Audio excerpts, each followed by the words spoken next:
میهنان عزیز، صنعت آلترناتیو سازی مجازی و مونتاژ در بازار سیاست این روزها رونق پیدا کرده، البته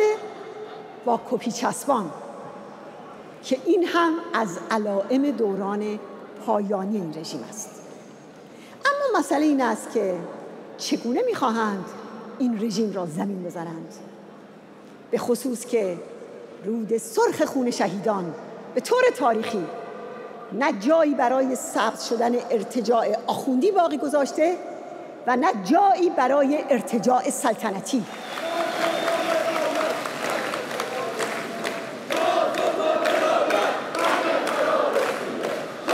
حال اگر بدون تشکیلات و سازمان رهبری کننده، بدون عبور از کوره‌های گدازان سنجش و آزمایش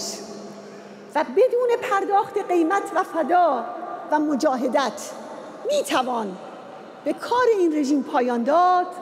ما میگوییم بفرمایید درنگ نکنید. اگر بدون سابقه و پشتوانه جنگیدن با دو رژیم، بدون مرزبندی با دیکتاتوری و وابستگی، بدون مقاومت سراسری و کهکشان شهیدانش و بدون در افتادن با اصل ولایت فقیه و اصلاح طلبی قلابی میتوان حاکمیت مردم را جایگزین کرد، ما میگوییم بفرمایید درنگ نکنید. اگر بدون مقابله با خمینی بر سر جنگ ضد میهنی و گل گرفتن تنور جنگ و شعار قدس از طریق کربلا،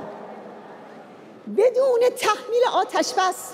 با 100 رشته عملیات ارتش آزادی بخش ملی و فتح مهران و پیشروی تا دروازه کرمانشاه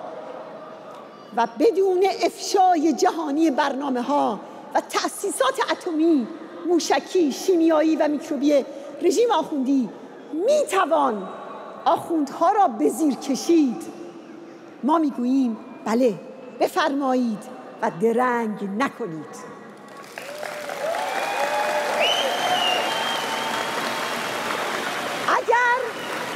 اگر بدون افشای جهانی نقض حقوق بشر و جنایت‌های رژیم در 64 قطعنامه ملل متحد، اگر بدون جنبش دادخواهی زندانیان سیاسی قتل عام شده در سال 67، اگر بدون کارزار اشرف نشانها در 4 گوشه جهان و پای فشردن بر حقوق ملت ایران، آن هم به مدت 4 دهه، و اگر بدون برنامه و طرح‌های مشخص شورای ملی مقاومت و دولت موقت برای دوران انتقال حاکمیت به مردم ایران، و سرانجام اگر بدون رهبری آزموده و مشخص که 5 دهه این مبارزه سهمگین را پیش برده است،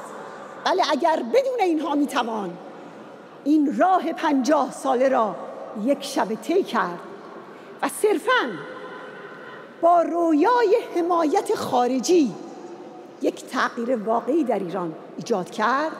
ما میگوییم بفرمایید این گوی و این میدان درنگ نکنید.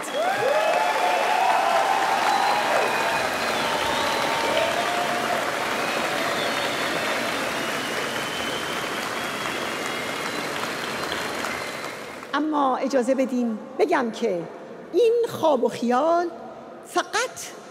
با الگوی اشغال کشور عراق، یعنی با لشکرکشی خارجی متصوره که البته نتیجه اون هم از قبل معلومه. در این 40 سال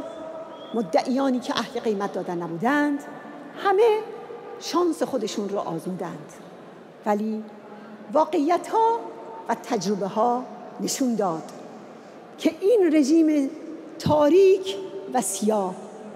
نه استحاله و اصلاح می شود، نه سبز و مخملی.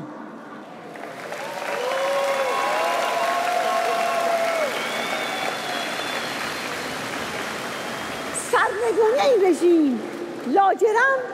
قیمت می خواهد، فدا و صداقت می‌خواهد، سازمان و تشکیلات می‌خواهد، جایگزین مستحکم سیاسی می‌خواهد، کانون شورشی می‌خواهد و ارتش آزادی.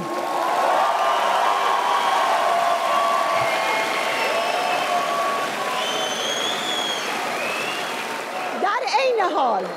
چنان که مسعود در جمع‌بندی قیام دیماه گفته است، ما